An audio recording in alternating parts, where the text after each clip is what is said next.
While others celebrate the wins, Yes. We celebrate the mud. each episode has a special guest. Tony-nominated actress, Broadway's Lily Cooper. Tashir Zameda. David A. Gregory. Getting messy with muddy topics. We are going to be talking about grief journey. With hilarious moments Now get over here. And deep conversations. I'm ashamed to even admit this, but this is what happened. This is Into the Mud. Hey, everybody, and welcome back to Into the Mud podcast. While others celebrate the wins, We celebrate the mud. We're coming to you live from the Barrel Lounge at the Moulin West Village. Now it's a joke because I literally can't do it with a straight face. I laugh every time, but now because I know you say it, I can't. and I call it out every time. Yeah, well, maybe stop calling it out. Maybe stop putting me on the goddamn spot. Oh my God. I'm Alex Kuman.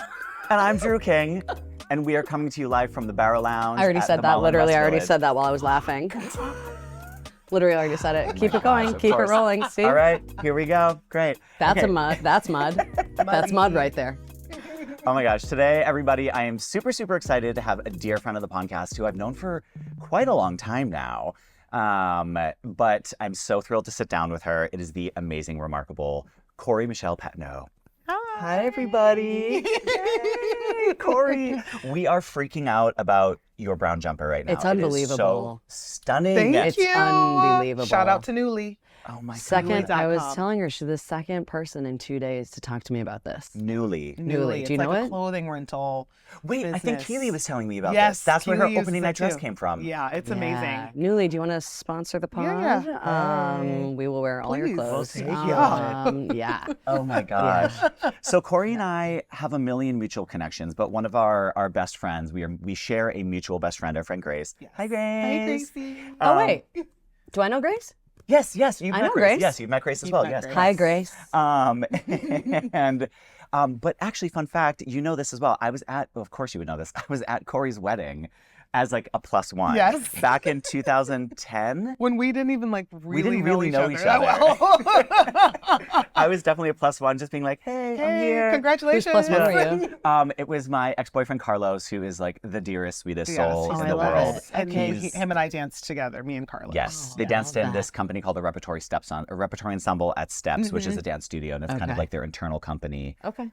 Just like fierce dancers. They I were love it. amazing. Obviously. So that's how we first met, and then I was living with Grace forever, and so we have like all these like mutual connections, and Yeah. we've never worked together. Never worked together. Until last Until year, last year. for the first time, Yeah. we did that. Or what? We were working on I probably can't say anything about it, but we were working on a a thing. a Disney project, is Yes. what I'll say. Oh, okay. Yeah. Oh, the recent one. Mhm. Okay. Yes. Okay. So we well, just did I know another and you guys lab don't. of it. So Yes. It was a grand Oh old my gosh. time. Not working for the So mouse. Yeah, literally working for the mouse. But it Love was a that. blast. It was a really Love good that. time. Yeah. So fun. yeah, it's good. It's a good group of people. Amazing. So, but yeah, so as we all know, Khori is a Broadway dancer star extravaganza, but you've also been a Rockette. Mhm. You have, yes, I know, right?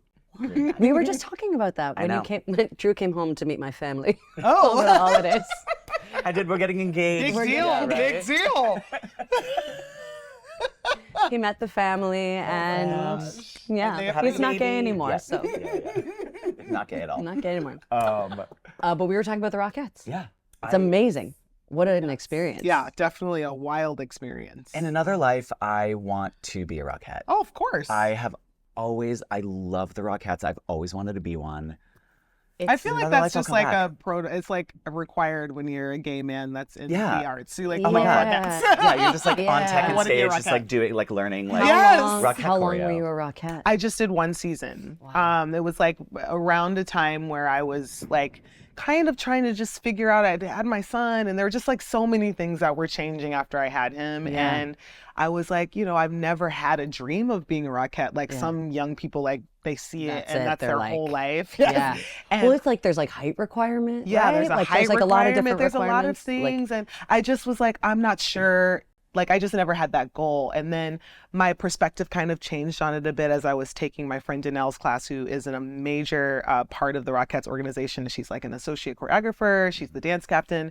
And I'd been taking her classes and I was like, actually, I kind of like this. And I mentioned to her kind of haphazardly, like, what would you think if I told you I was like kind of interested in being a Rockette? And she's like, oh my God. And she literally took the reins and she's like, let's go. And then it just sort of happened. And then I was there and I was like, oh gosh, I'm here, awesome. I guess.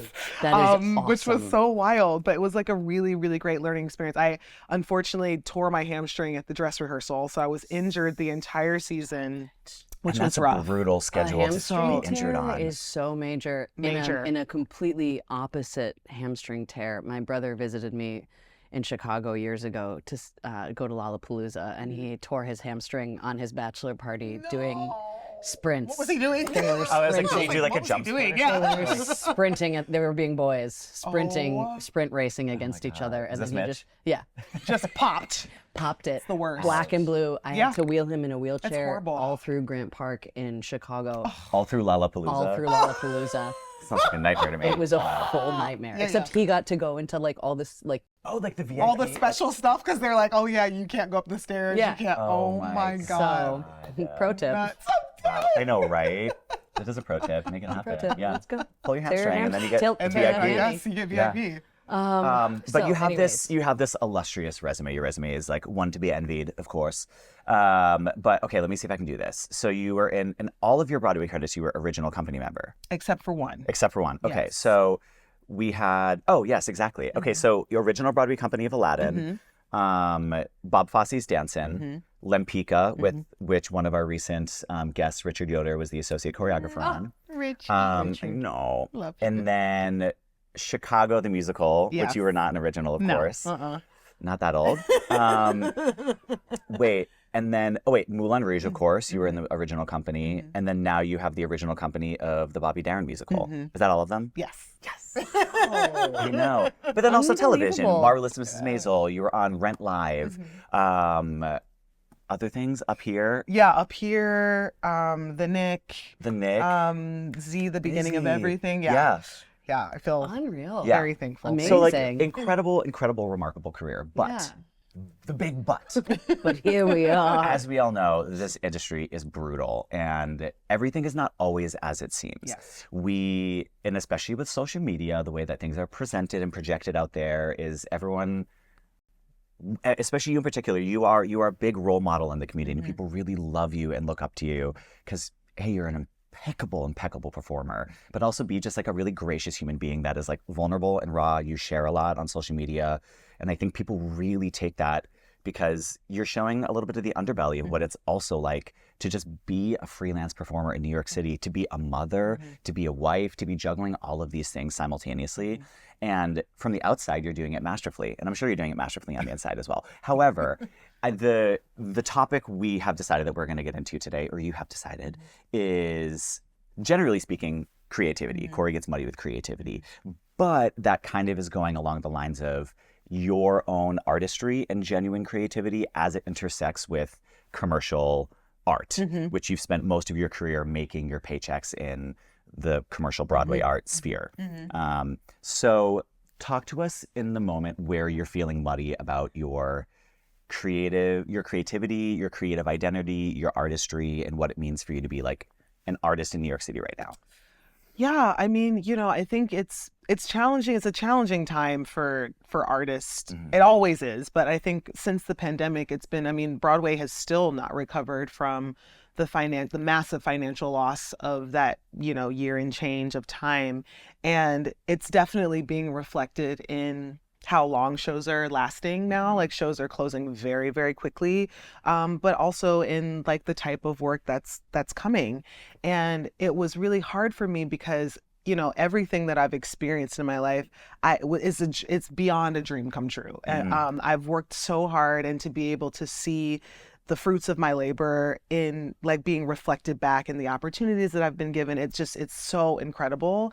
And so it took me a really long time to be okay with the wrestling with the discontent that I was feeling underlying having accomplished all these amazing things and still feeling like, something doesn't feel right. It's like right now, because it felt right at a time, and now it just doesn't. And I couldn't figure out what it was. And I think the thing that I've just been wrestling with as a mother is I know how much work it takes to make a show, and like sometimes it takes years, and going out of town and making no money and all these sorts of things, which I'm not doing this to be rich, so that doesn't matter to me, but I need the work to be fulfilling. And I need my creativity to be challenged, to be sparked, to be excited about something that I'm a part of, and to feel that fire. And it became more of a priority for me than my ego being stroked by just doing a whole lot of shows. And that has been a challenge because there's not as much work now as there was at before the pandemic. And I've also just been really sort of struggling with what that means for my artist. And like, I am not done performing. I don't want to be done performing, but I want to feel that fire if I'm going to make the sacrifice to be away from my family, and the constant, worrying about where the next check is coming from and all those sorts of things. I was just like, I'm willing to do that, but I'm only willing to do that for the right things, which feels very scary, because you're limiting yourself in an already very limited industry.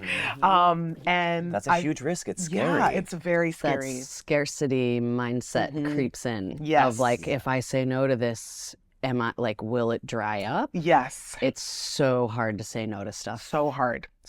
Yeah. And, everyone's, whatever lights people up is going to be different. So it's not necessarily a judgment or referendum on, what Broadway looks like, because Broadway looks like what it looks like. And for some people, that sparks that fire for them. And they're like, oh my God, I want to be in that, or I want to, whatever it is. And I just feel like that feeling has become a little bit more sparse for me than it was when I first came into the industry. And that's been a really challenging thing to accept. And I've been really sort of lunging through the murky waters of what does my creativity look like in this place where I feel like my boundaries are a little stronger, and not just creatively, but also just as a human in the way that I want to be treated, and, the respect that I give. And so then the respect that I feel that we as artists are entitled to in spaces, like all of those different sorts of things are starting to just be in direct conflict with the work. And so I've just been trying to figure out how to manage that and still maintain the artistry that I want to continue to do while not compromising those things, I want to ask you about two things. Yes. Your boundaries, like what specifically that looks like, and then also how we get in these arms.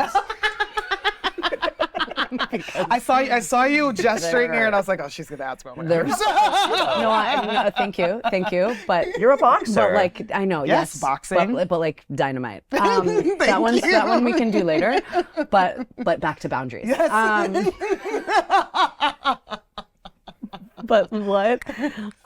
You said something that I was like, ooh, that's like I love that. You said I don't even remember what it was specifically just now, but putting up boundaries, like what does it mean for you to put up boundaries? What do those boundaries look like? Like what kind of stuff are you saying no to now that you would not have said no to before? Yeah, I think one thing I'm really trying to do is ignore that feeling, like you said, of the scarcity of seeing an audition come in and being like, well, this might be the only one, so I gotta go. Or like that feeling of trying to convince myself, sure, you want to do that. Of course, anyone would want to do that. And acknowledging that that is a coping mechanism to deal with the fear of being unemployed, and to deal with the fear of not having something else that does spark joy come into my inbox. And so I have been really, really trying, and thank God, my agents are amazing, and they have always been super supportive of whatever direction I'm choosing to take as I'm navigating all of these new feelings. And they have never once questioned when I've made a decision, of like when they've sent me something and I've said, no, I think I'm going to pass on that. And they don't always even ask for an explanation. They're like, okay, cool, great. And they trust me that if I'm saying no, it's because it's for a reason. And I've just been really trying to honor that boundary of like, my gut is a very strong sensation that I've been really developing and really trying to hone in on strong. And if I let all of these noises get louder, my gut gets quieter. And so I just try to go with like, as soon as I see it in my inbox, what feeling comes up for me? Is it a feeling of like, ooh, that's exciting? Yeah. Automatic yes. If it's a feeling of like, I don't know what this is, but I'm curious, I'll say yes. If it's a feeling of like,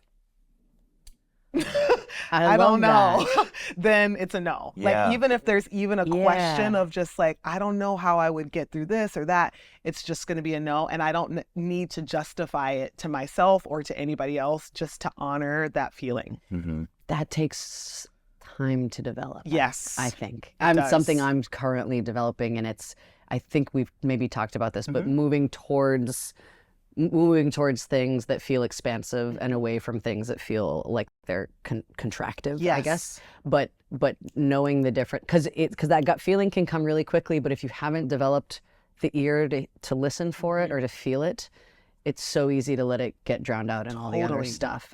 But it's always right. It's always right. It's always right. right. How have you been developing that relationship with your intuition?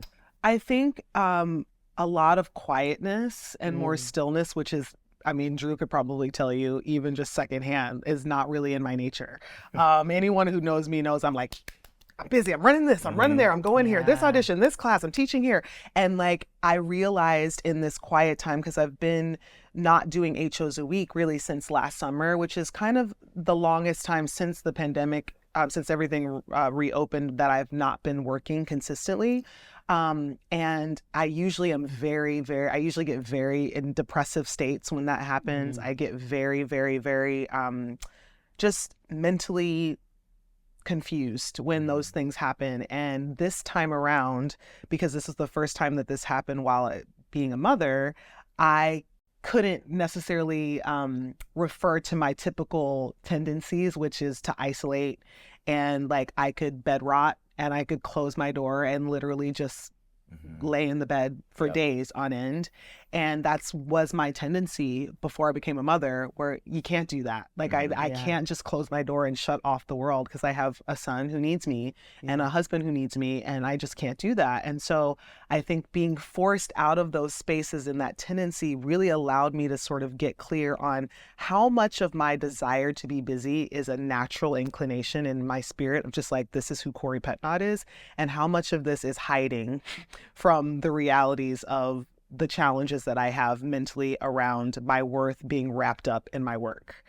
And I really had to talk about money, had to really, really like dive all the way into the mud about that, because I was like, are there natural tendencies for me with busyness? Absolutely. Like, I think it is ingrained in me to hustle, and there's a part of me that loves that, but there's also a part of me that feels like I have to do that in order to attain the level of success that I want to do. And if I'm not doing that, I'm not only letting myself down, but I'm letting everybody who looks up to me down. I'm letting all of these young students who just like, they're looking at me and they're like, she is like everything that we want to be. And I'm letting them down if I'm not constantly doing something to show them. And that was a really hard pill to swallow. And I definitely did go through a depressive state in those months. I just couldn't let it get to the place that I had let it get to because of the mothering that was required of me. But I think in that, it forced me to start journaling more, and I started therapy again. And I just was like, wow, there's just so much here that I haven't unworked. And in the midst of that, I started discovering that there was so much natural, innate understanding. I was so afraid of like, what's the next step? What is my answer? Where is it? And I'm like, it's here. It is here, but I have to be okay with getting quiet to hear it. And that sometimes means that I'm not going to be running here and running there. And I have to choose myself and choose the moments of quiet and stillness over the moments of fullness and running around, so that I can get tapped in and use my energy in a way that is productive, instead of just literally spilling it all over the floor and seeing where it lands. And so that has been, and I'm no master of my intuition at all, but I do feel like it has gotten so much stronger in the midst of all of this, because I really was forced into a place of quiet, while still having responsibilities in my home that didn't allow me to just shut off. Exactly. You know? Do you think that that has shifted? I think I already know the answer to this, but do you think that has shifted your definition and understanding of what success is? Can you give us an example of what you formerly used to define as successful, and then what it means to you now, and what you hope for it to be in the future? Yeah, I mean, I definitely thought success was just like having 7 million Broadway credits, and like, I couldn't even really think beyond that. I just was like, it's Broadway. Like once I'm on Broadway, and you know, if I'm working, like I had so many idols like Bahia Hibba and Vivian Nixon, like all of these like women that I was just like, if I could just be exactly like them, then I will be happy and I will have all the success in the world. And, you know, obviously now I realize that it isn't that, and it's wrapped up in so many other things. And the word of my soul, I had a person reach out to me the other day who I used to somewhat mentor, and now she's like exploded and has this huge career and entity for herself. And she sometimes will check back in with me randomly and just be like, I just want to just let you know how impactful our time together was when I was just starting out, and how much it's influenced where I am now. And I reiterated back to her that the word of my soul has been impact. And that's what success means to me. And that even if I just impact one person with something I've said or done, or really just my existence, that is success. Because I think the point of like how people leave legacy is how like what they leave, the stains they leave in your spirit. It's not about like, oh, she did all of these things and I looked at her and thought it was amazing. It's about like, no, this person, like when I was feeling so down, they came and they said exactly the right thing to help me. Or, you know, I had just gotten cut from this audition and I was going to give up, and then I came to take your class and it literally made me feel like I could go one more day while doing this thing, or whatever it is. Like if I could say that about my life, that is success, and that is legacy, and that has become the forefront of everything that I do, and every action that I take is impact. Is this going to not only impact my spirit and help me to grow and be a better person, but am I making an impact on these people that are around me that, you know, I have this visibility, so why not make that the point? Like I have to share, which is why I get so raw sometimes on social media, because I don't ever want anyone to look at my life from the outside and have a warped perception of like a lack of difficulty that comes with it. Like I sometimes may have looked at other people when I was coming up and being like, oh, they have 7 Broadway credits, they're probably so happy. You know, like, and it feels like as futile as that, but we do that all the time, you know, and we look at people's lives and we're like, oh my God. And like thinking about Twitch, like that was such a like shift for me too, of just like, he really displayed everything that everyone could have ever imagined of true happiness. Sure. Twitch, to interject, is a dance. He was a famous dancer from So You Think You Could Dance. Okay. And then just kind of bloomed and blossomed in the industry as a choreographer. Really incredible artist. And then he committed suicide. Yeah, he took his own life. Robin Williams. 2000. Yeah. Like Anthony Bourdain. It's like. Yeah, and you're just like, wow, like how could I have been so wrong? And I'm not even close to this person, but I'm just seeing how much joy, and I mean, talk about impactful, like all of these people are extremely impactful, and you're like, they don't even know or see their own light. And it's just when I saw stuff like that, and it really, really shifted my perspective on how I'm using my platform that I have, and that it's really important for me to diversify that narrative that any one thing, whether it's a partner or a child or a job or whatever it is that you think, if I have this, then this, that none of those things without the internal work is going to shift anything in terms of your own personal joy and happiness.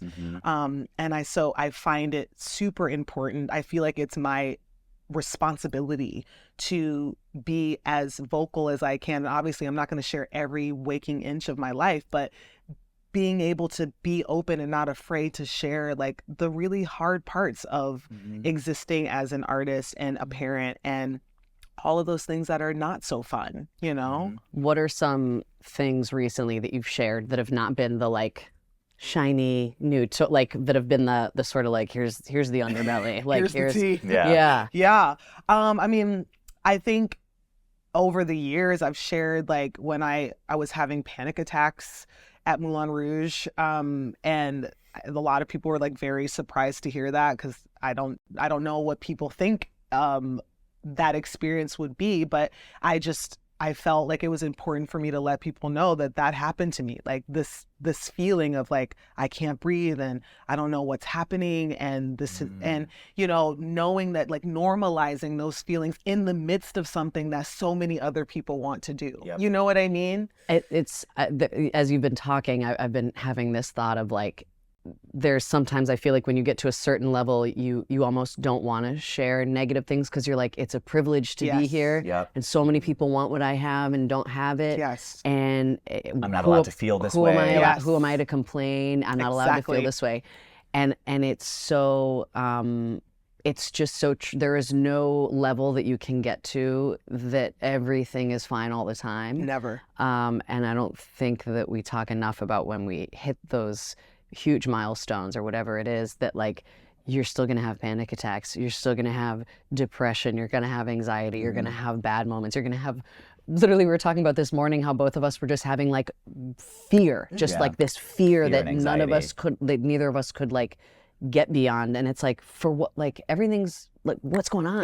Not being able to figure it out. But that was just that was a thought I had as you were and it's like the imposter syndrome too, that like I think some people get shocked when I express those feelings, and I'm like, oh no, like I may hide it well, maybe, but like there have been so many moments where I'm like, how the heck did I get here? Like, how did this happen for me? I don't understand. As hard as I work, I still have so many moments where I'm like, I don't deserve this, or this, like somebody else would be better suited for this job or this opportunity.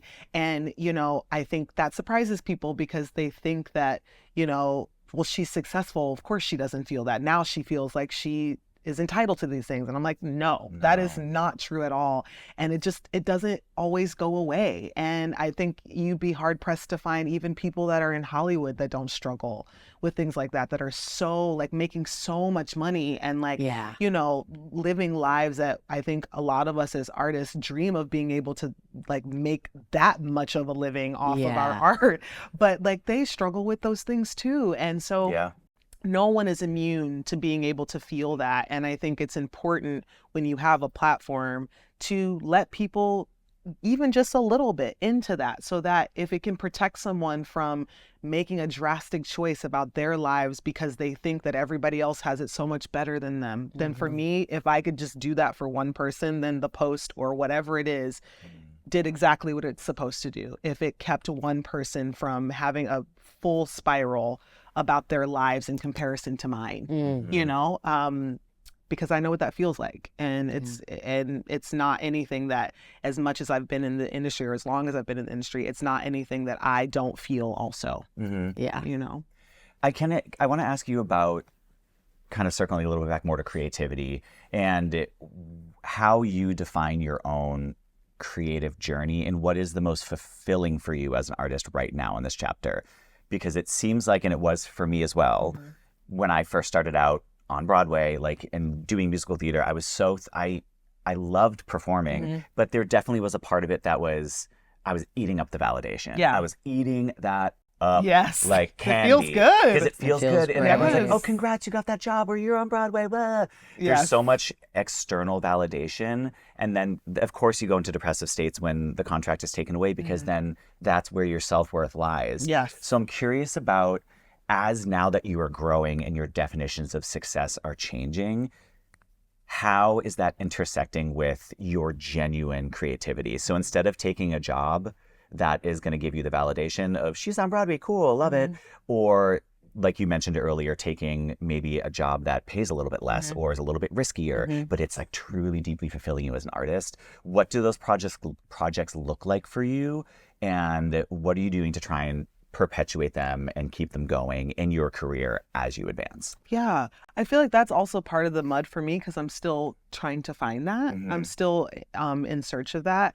I did yesterday actually wrap on my first personal project, choreographic, like film that I made that I co-directed and Congratulations, choreographed, Khori. which was like really exciting, and I can't wait for the world to see it because I just was like one of those moments where I remember like my mom used to always tell me when I was auditioning and I was so frustrated, I'm like, why is no one seeing me? And I just like, I know I can do it. I should be on Broadway. And I was like having all these spirals. And my mom used to always say like, why don't you just make your own stuff? And that used to annoy the shit out of me. Me too. Because like, I feel like you'd be hard pressed to find any artist, especially when you're younger, when someone says that to you, you're just like, I don't want to make my own stuff. Like I want somebody to hire me. I want someone to choose me. I'm not a choreographer. I'm not this. And it used to annoy me when she would say that. And even as I've been getting into teaching and stuff, choreographing has never been something that I have felt like fully lit up by. Like I love teaching. I feel super lit up by teaching, but the act of like making a dance for other people to do, it just causes me so much stress and anxiety. Yeah. And so I just never really enjoyed it. And I recently, speaking of listening to my intuition, I made this piece that I felt very inspired to make after Donald Trump was reelected. And it just felt like something that I was just making for a class combo, and I made it and I taught it. And after I finished teaching it, all of a sudden my intuition was like, you have to do something with this. I don't know what, but you got to do something. And then I was like, okay, I'm listening.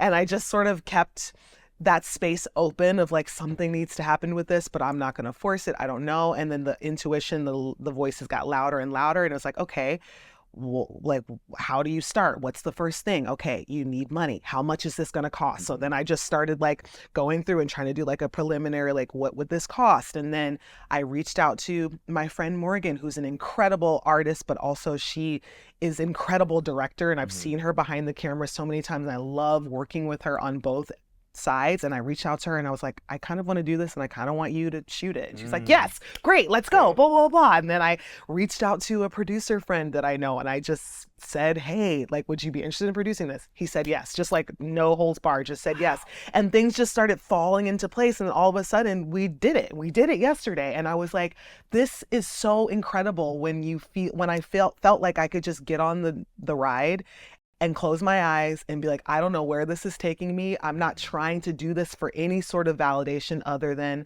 my creative spark felt lit by this, and I'm just going with that. And no matter what happens with this, I feel so fulfilled that I did it, that I followed through with it, and that's all that matters. And that feels like a feeling that I'm chasing now. I don't know what it's going to look like. And I feel that it's very strongly going to look like so many different things. And I spent a long time thinking it was like, okay, if I just pivot to this, then this will be the answer. But I am multifaceted. There are so many things that I love about this industry that I love doing. I'm not just a dancer. I'm not just an educator. I'm not just any one of these things. And so how do I just allow my intuition to take me down all these different paths and ultimately get me to that place that I'm looking for, which is just like ultimate bliss in like creation and being able to feel super inspired by what I'm doing. And that doesn't mean there aren't challenges, but just feeling like lit up regularly, more lit up than I'm frustrated, you know, because the business will give you a lot to be frustrated about.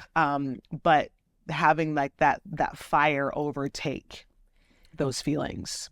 I love the detachment from outcome is like something I'm really trying hard to align myself more with now, rather than like, if I do this, then it'll be worth it. And it's like, no.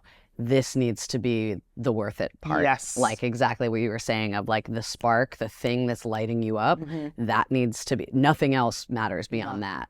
Because when it starts to, that's when this gets distorted. You know? And ego can like take over with that. Because you then are in pursuit of like, are people gonna like this? How do they feel about it? Oh, that person didn't reshare. That person didn't comment. They don't like it. Like social media, the walls of social media caving in and being like, unfortunately being the marker for a lot of things. At least in the comedy world, it's how many followers do you, I mean this right now, how many followers do you have? Well, then you can't come to this club, you don't have enough. You're not enough. How is it? It's so hard to not read that as you are not enough. When it's like, oh, that's such a recent development for us. But it's so strong. It's such a strong outer force that I think it's so amazing to be and important and necessary, and the only way to do it is to cultivate it from the inside and do it for you and do it for the people that you want to have the impact with. Yes. And to just like let yourself kind of free fall. Like I've been using that analogy a lot of I have felt like these past few years have just been one long free fall. It was like I had to be, from the second I found out I was pregnant, really, I had to just be okay with closing my eyes and jumping off the cliff constantly, over and over. I was always in situations that I didn't feel ready for. I didn't feel ready for anything that has happened in the past 5 years. I constantly was just like, oh, I can't do that. Like my body doesn't feel ready to do that. My spirit doesn't feel ready to do that. I can't sing that song. I can't play that role. I can't like constantly. But it was like the universe being like, I got you. Like you have to just trust. Leap and the net will catch you. Like it's only happening because you're ready.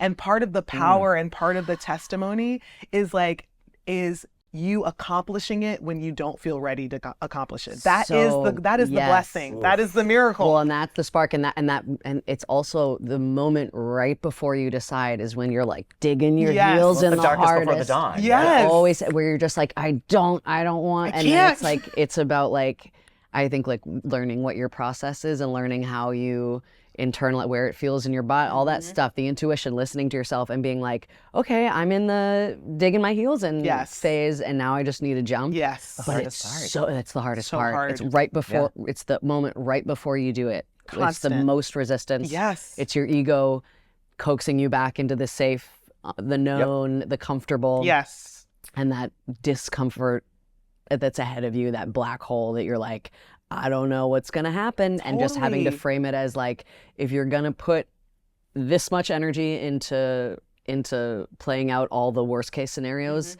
put at least that, if not more, into all of the things that could go wonderfully right. Yes. Because we love the miracles. Like we love seeing people experience the miracles. We love seeing the miracles. We're like, wow, that's incredible that you went from zero to hero. But like sometimes it's like this podcast. Like it is very muddy between those steps. Deeply muddy. It's not like you just the iceberg. arrive. Yeah, it's like this is your success, and then this is all the mud underneath. Yes. Yeah. The lotus. It's the mud, the lotus. Yes. We always just want to brush over it and ignore that is what is feeding our journey. Yes. And the size of it, the too. size Yes. of it, It's massive. and it's a lot to enormous. carry. Yeah. But like, of course, think of like the beautiful things that you're learning along the way. Yes. The way that you're changing, the way that you're redefining your goals. And I'm sure it's like the way that like motherhood has to have like completely changed your life as well. It's something that I will never experience as a man, but like maybe I'll be a gay dad mom. But like to carry a human and build a human inside of you, and then like bring it into the world and be like, okay, I gotta do this thing. Yeah. On top of still honoring your craft and what you want out of life, it's so remarkable. But like, free fall is a good word. I'm assuming that's what it must feel like. You're just kind of like, I'm just trying to get this go by. Yeah. And totally. yeah, it's really impressive and remarkable, but also like natural. It's what everyone else is doing. Everyone's just trying to get by and figure it out. Yeah. And we have to. We have to put one foot in front of the other and trust. And I think if the world has shown us anything really specifically for the millennial generation, is just like, everything's unprecedented at this point. So, I just feel like our whole existence is unprecedented. So it's like, well, then I can take that knowledge of that. And unprecedented doesn't always have to mean a bad thing. And that we have access to unprecedented joy, unprecedented success, unprecedented miracles in our lives as well. It's all circling in the ether around us.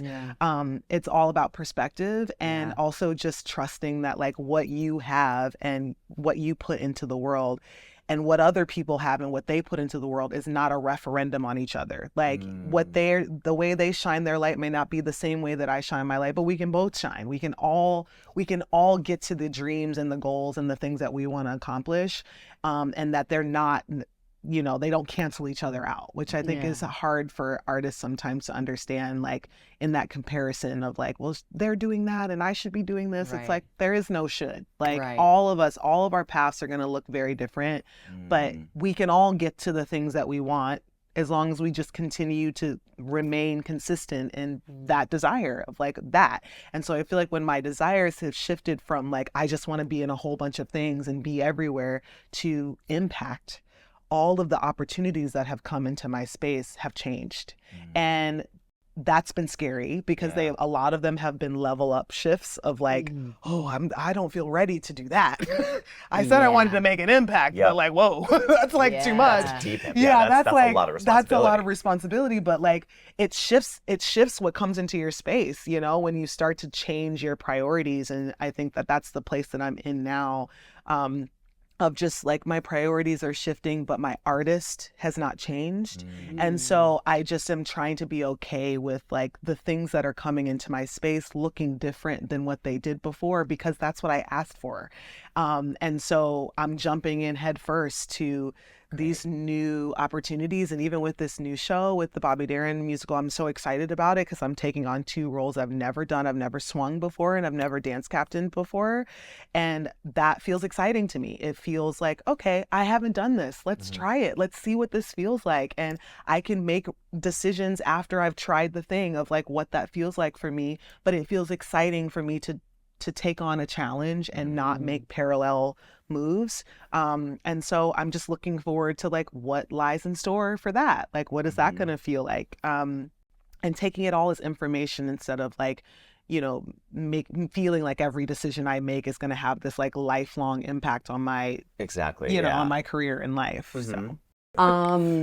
I wanted to ask, because we were talking about this morning, of this idea of like self-sabotage right before a bigger opportunity comes along. And this like, I'm realizing like, I think some of the fear I've been feeling lately is like, hey, it's time to step it up, and trying to figure out like what is so scary about that for me and why. And I'm very much working through it. So I'm not saying this as like, here's my answer. Like, I'm like, what is like when you are, how does it feel when you are about to, like, as you've been saying, these bigger opportunities are coming and you're like, I'm not ready. Like, what does that feel like, and how do you navigate that? I mean, it literally, like, I can place what it feels like in my body, which I also feel like has been part of like the therapy work I've been doing too, of connecting to my intuition of like just knowing what different feelings manifest in my body and like how they manifest. And usually they manifest in my stomach. Fear manifests there for me very strongly. When I feel nervous about something, I feel it so strongly here. And I have, like, when those feelings come up, like if I'm asked to do something and I'm instantly like, oh, I'm scared of this, it's like not a signal of I need to run away from this. It's like fully a signal of you have to lean in. Like, you have to fully dive into this. If you're feeling like that, this is exactly what you're supposed to be doing. It's like the compass. It's like, this is the direction. You're like, no, point the other way. Can you go here? Because this feels like a little safer for me. And like, this feels more comfortable. I like this shallow pool better. Because I feel good here. Like, I feel nice. Like, I could take a couple more of these opportunities, you know?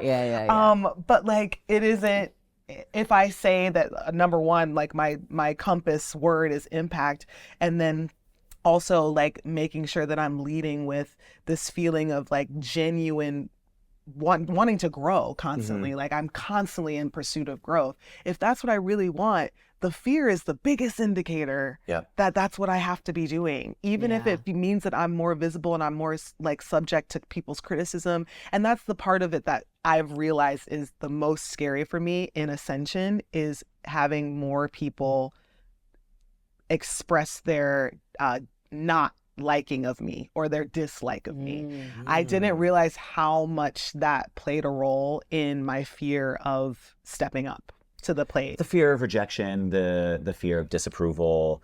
Is that, are people publicly or do you know of people like expressing that about you, and that's like you've caught wind of it? And I've become more aware of it. Wow. Do you mean people hiring you for stuff, or like social media audiences? I think not people hire me for stuff necessarily, but you know, social media. And I also feel like intuition plays a big part in this too. Like, I feel like my spirit has just become more aware of energies and feeling energies when I'm around people and being like, wow, I don't know if this energy is necessarily an energy that feels like one that wants me to succeed. This feels like an energy that feels like I want to make you feel bad energy, or I don't think you deserve what you have energy, or I've just been more aware. I think it's always been around because no one is immune to that. I mean, No, if Beyonce has haters, we're all going to have haters. Right.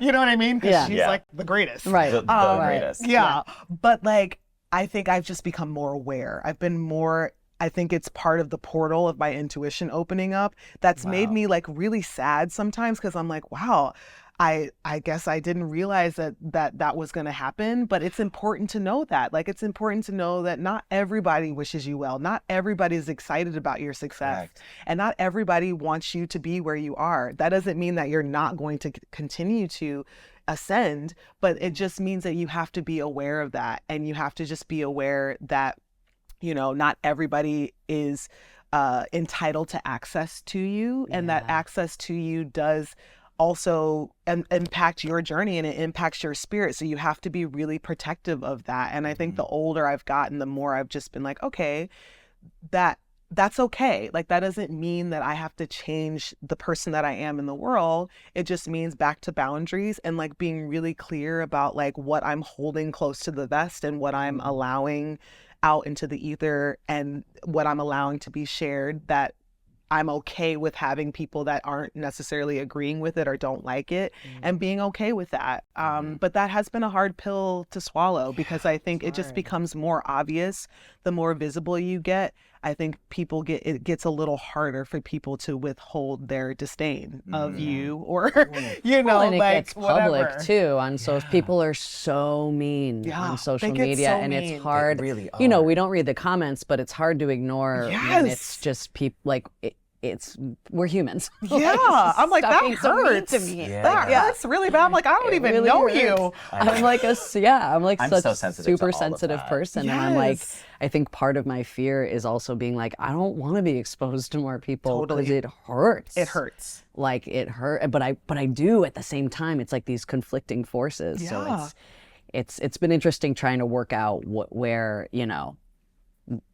what is the thing that's kind of reining me in, and Yes. like what's the reasoning behind that, and how to kind of cut that rope a little. Yeah. And just like, I know being aware, like it's taken a lot for me. My husband always sees this in me very clearly, where he's just like, because his personality type is very much like, I don't care. I don't care what people think. Yeah. I genuinely just don't care. Yeah. And he walks in the world that way, and that's not me at all. I wish I could be I like know. that. I'm like, I wish I could too. I'm like, I care I so wish. much about how people feel about me. Yeah. And I think that that's part of what makes me so empathetic. And I also It's a think superpower. Yes, it Yeah, is, but it it also is, but is it's really also- challenging because Yeah. I'm like, people don't see how much I have to exert and overcome the negativity in order to do that sometimes.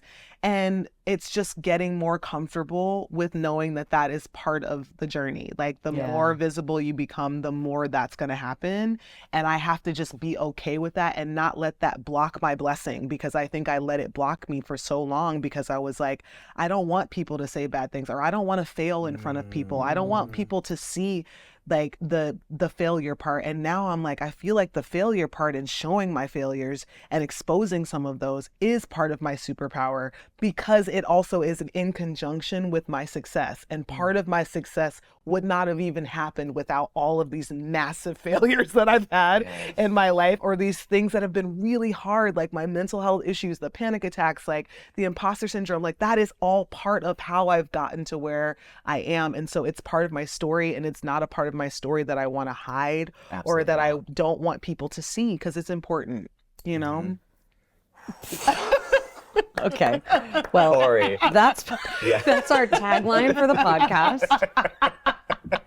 You kind of talk about nailing just the assignment. Summed up exactly what the entire theme of this entire podcast is. That's literally exactly what it is. You were at our first meeting.